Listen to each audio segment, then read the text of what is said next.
사순절을 보내고 있습니다. 이 사순절에 지난주에 이어서 고난의 길을 앞두고 계신 예수님 그리고 제자들의 모습을 살펴보고 있습니다. 매년 돌아오는 사순절이지만 이 시기에 우리는 더욱 예수님이 걸어가신 그 고난의 길에 집중합니다.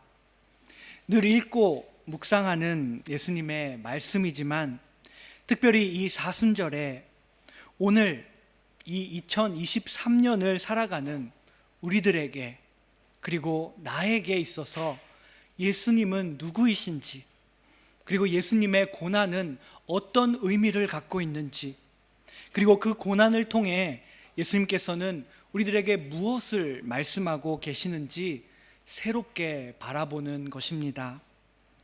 복음서가 전하는 고난의 길을 걸어가시는 예수님과 그 주변에 있는 사람들, 특별히 예수님과 가장 가까이에 있었던 제자들의 모습은 예수님이 왜 십자가에 달리셔야만 했는지, 그리고 우리 인간이 하나님의 뜻과 얼마나 멀리 떨어져 있는지, 그리고 스스로의 욕망에 사로잡혀 있는지를 적나라하게 보여주고 있습니다.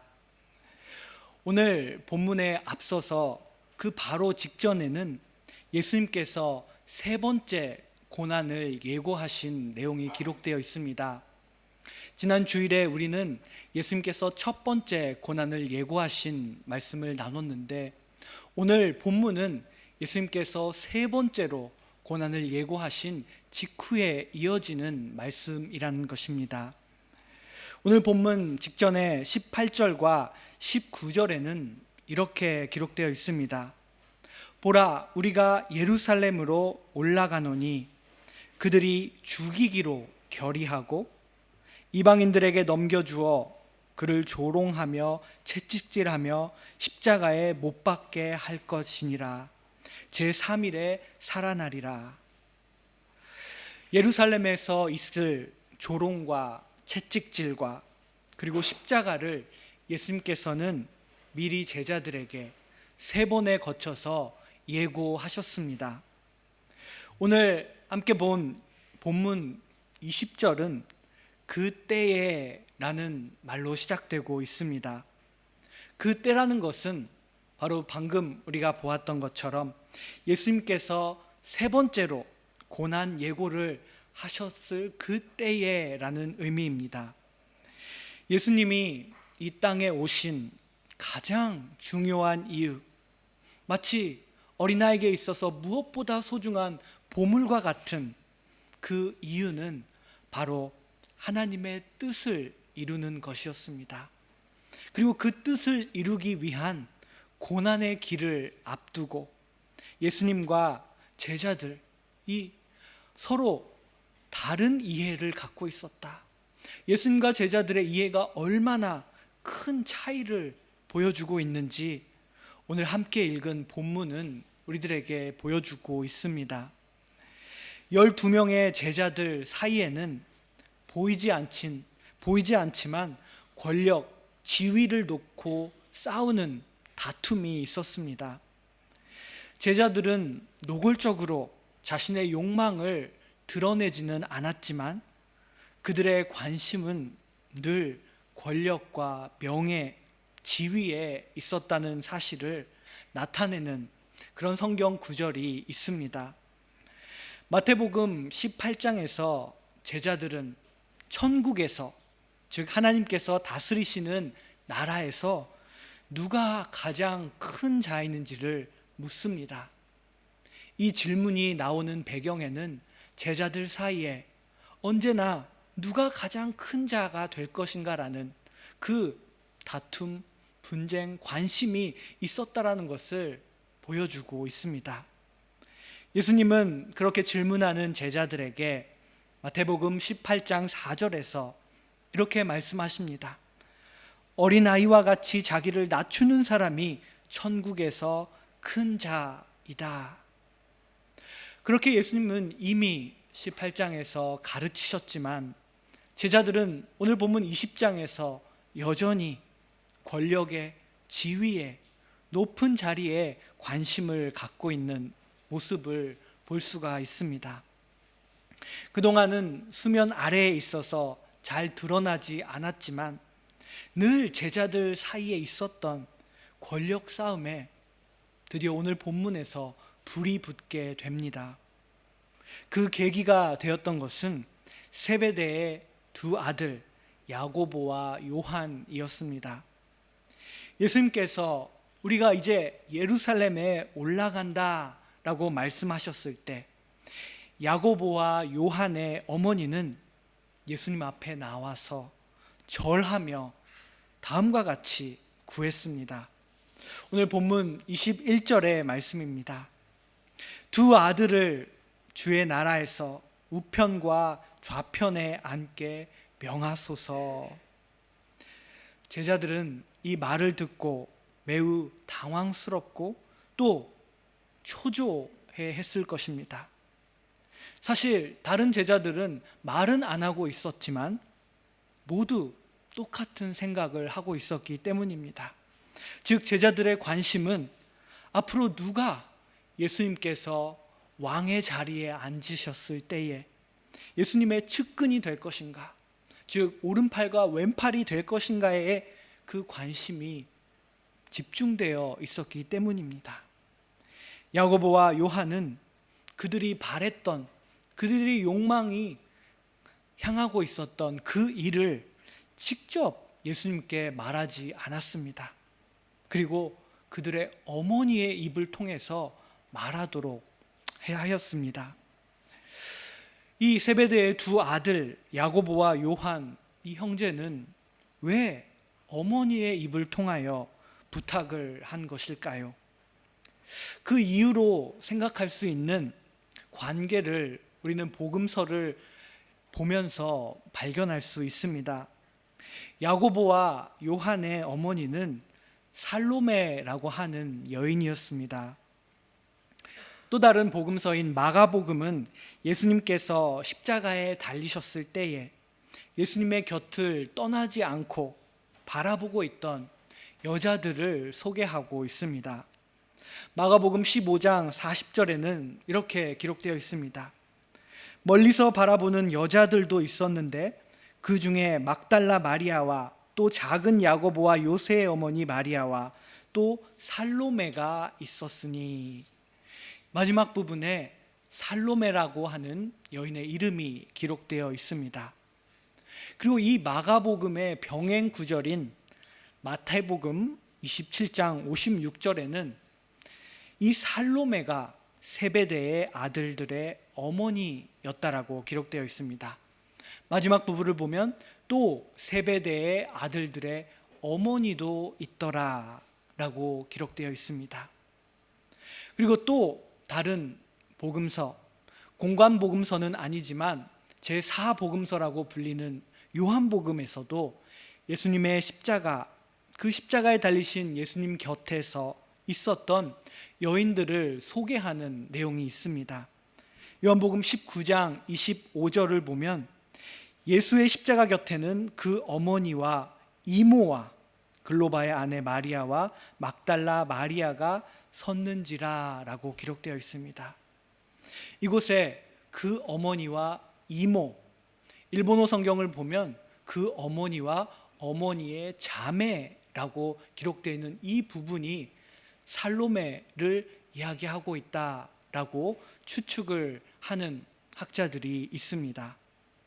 이런 복음서의 기록들을 비교하고 통합을 하는 가운데 이 세베대의 두 아들들의 어머니가 예수님의 이모 혹은 이 마리아의 자매가 아니었을까라고 추측하는 그런 의견들이 있습니다.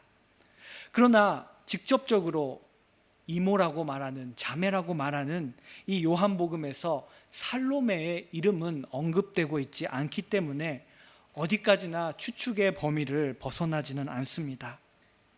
그러나 이 복음서들의 내용을 통해서 분명한 것은 살로메가 예수님을 따르는 여인들 가운데, 제자들 가운데 중심이 되는 사람 중에 한 명이었다라는 것과, 그리고 예수님의 어머니 마리아와도 가까운 관계에 있었다는 것을 알 수가 있습니다. 즉, 이 세베대의 두 아들은 자신들의 입을 통해서 예수님께 부탁을 드리는 것보다 어머니 살로메의 입, 이 예수님의 어머니 마리아와 깊은 관계가 있는 또 중심된 여자 제자들 중에 한 명이었던 이 살로메의 입을 통하여 부탁을 한 것이었습니다. 이 부탁에 대답하시는 예수님은 실제로 살로메에게만 대답하지 않으시고 이 세베대의 두 아들 야고보와 요한, 그리고 더 나아가 다른 제자들에게도 말씀하시는 모습을 볼 수가 있습니다. 그것은 살로메의 입을 통해 이 부탁이 나왔지만 모든 제자들 속에 같은 생각이 있었다라는 것을 나타내고 있습니다. 살로메의 부탁을 옆에서 듣고 있었던 다른 10명의 제자들은 본인들을 앞질러 권력을 얻으려고 하는 야고보와 요한, 이 형제를 보고 분이 여겼다라고 24절에는 기록되어 있습니다. 이 구절은 다시 한번 이 제자들이 다 똑같은 그 권력에 대한 욕구를 갖고 있었다라는 것을 보여주고 있습니다. 그런 제자들을 보시고 예수님께서는 그들의 이 영적인 상태를 날카롭게 지적하시는 말씀을 하십니다. 22절 말씀입니다. 너희는 너희가 구하는 것을 알지 못하는도다. 오늘은 예수님께서 말씀하신 이 말씀을 설교의 제목으로 삼았습니다. 예수님과 3년을 같이 있었던 제자들입니다. 같이 먹고 마시고 늘 함께 있었습니다.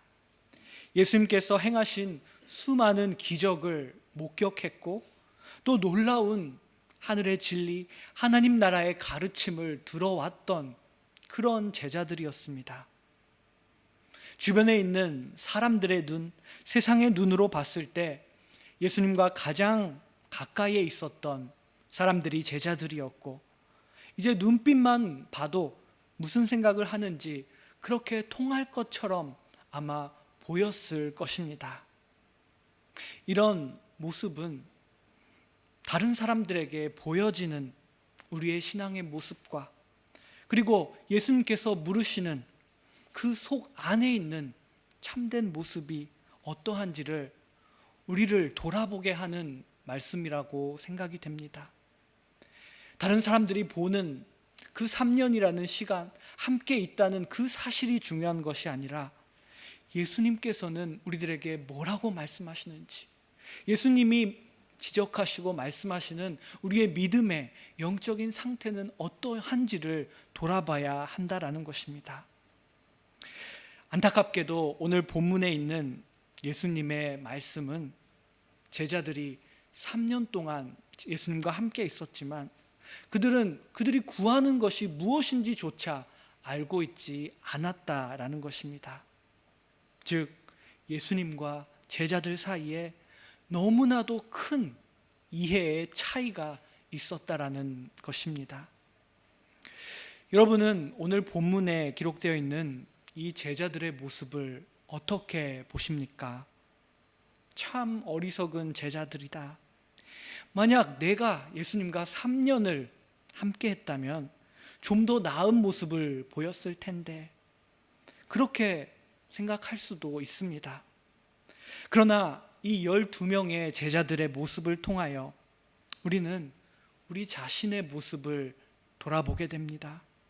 우리 모두가 이 제자들과 같이 열심히 구하고 또 작전을 짜서 어머니의 입을 통해서 구하는 그런 열심을 보이고 있지만, 사실은 구하는 것이 무엇인지도 모르면서 구하기만은 하고 있지 않는지 돌아볼 수 있다라는 것입니다.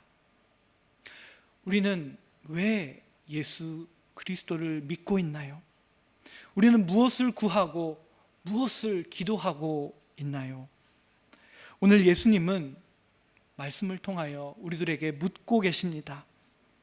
오늘 본문이 저와 여러분에게 문제를 제기하고 또 진지하게 우리 공동체의 영적인 상태를 돌아보게 하는 말씀이 되기를 소망합니다. 이제 예수님과 제자들은 물리적으로 육신으로 같이 있을 시간이 얼마 남지 않았습니다.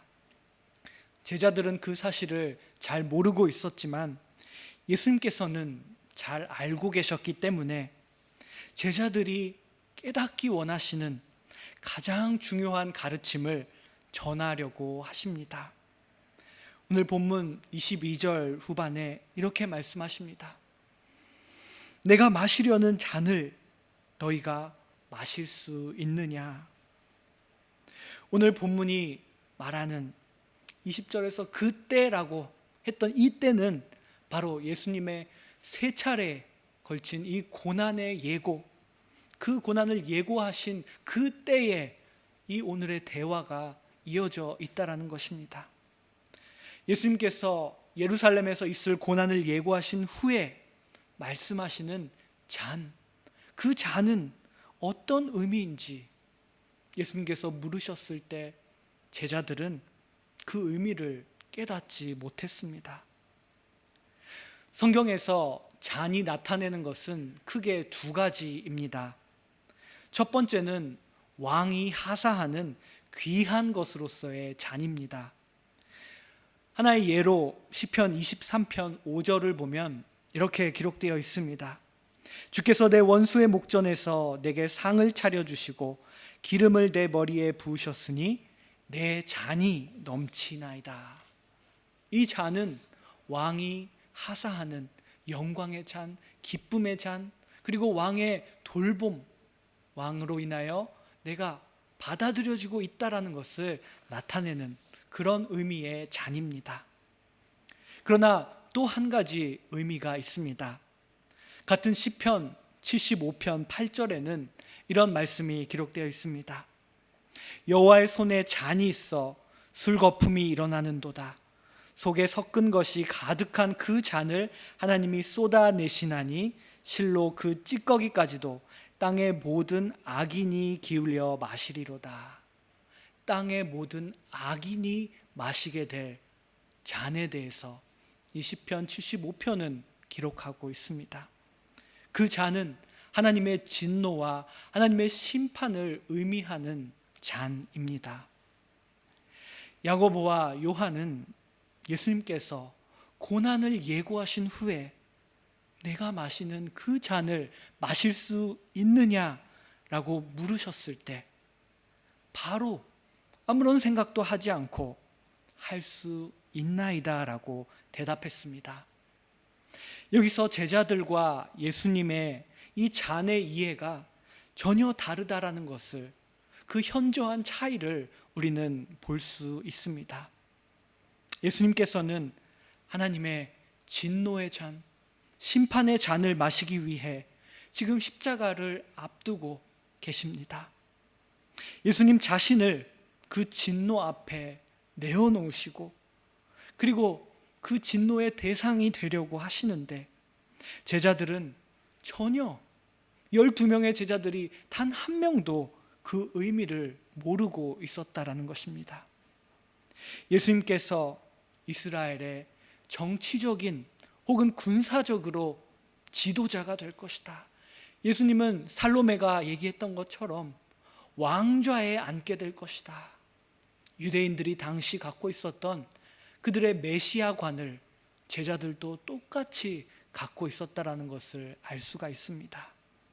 그리고 그 왕좌에 앉으셨을 때 영광의 잔을 제자들은 생각하고 있었습니다. 우리가 걷는 이 믿음의 여정, 신앙의 길에 영광의 잔이 없는 것은 결코 아닙니다. 예수님께서는 십자가 후에 모든 이름 위에 뛰어난 이름으로 하나님의 영광을 받으셨습니다. 신앙의 길에는 분명 면류관과 영광의 잔이 있지만 그 영광을 받기까지 어떤 길이 있는지, 그 영광은 어떤 영광인지를 오늘 말씀을 통해서 우리는 다시 한번 생각해 봐야 할 것입니다. 야고보와 요한은 이때 예수님의 잔의 의미를 이해하지 못했지만 예수님께서는 그들이 그리고 다른 10명의 제자들 또한 먼 훗날에 그들이 어떤 잔을 마시게 될 것인지 알고 계셨습니다.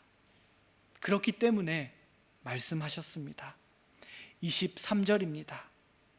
과연 내 잔을 마시려니와. 너희들이 대답한 대로 너희들은 내가 마시는 이 하나님의 진노와 심판의 고난의 잔을 마시게 될 것이다 라고 예수님은 말씀하십니다.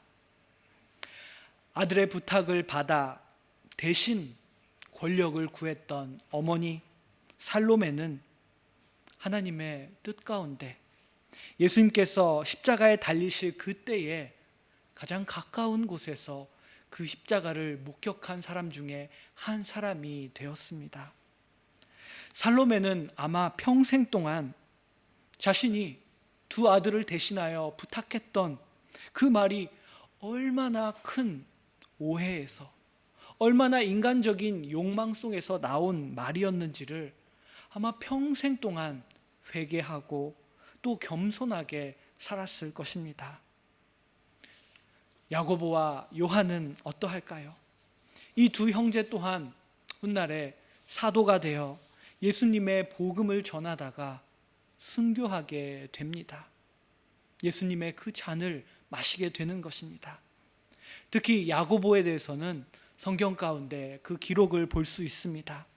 사도행전 12장 1절부터 2절에 보면 이렇게 기록되어 있습니다. 그때 헤롯 왕이 손을 들어 교회 중에서 몇 사람을 해하려 하여 요한의 형제 야고보를 칼로 죽이니. 이 야고보가 헤롯의 손에 의하여 칼로 죽임을 당하는 그 내용이 기록되어 있습니다. 그의 형제 요한 역시 세상의 기준, 이때 권력을 구하는 제자들의 기준으로 본다면 그 권력과는 반대되는 길, 엄청난 고난의 길을 걷게 됩니다. 하지만 야고보와 요한, 살로메 그리고 남은 10명의 제자들이 이 사실을 깨닫게 되기까지는 아직 많은 시간과 하나님의 역사와 또 성령의 역사가 필요했습니다. 예수님께서는 제자들에게 예수님께서 걸어가시는 그 길의 본질에 대해서 말씀하십니다. 26절, 27절 말씀입니다. 너희 중에는 그렇지 않아야 하나니 너희 중에 누구든지 크고자 하는 자는 너희를 섬기는 자가 되고 너희 중에 누구든지 으뜸이 되고자 하는 자는 너희의 종이 되어야 하리라. 이것은 예수님의 공생의 가운데 일관적으로 볼 수 있는 가르침이었습니다.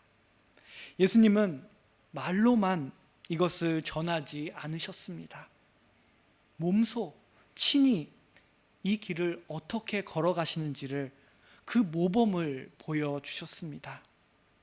세상의 왕, 이방의 왕들은 군림하고 다스리고 권세를 부릴지라도 너희들은 그렇게 해서는 안 된다. 세상의 왕과는 다른 세상을 구원할 구세주의 차이를 예수님께서 말씀하고 계시는 것입니다.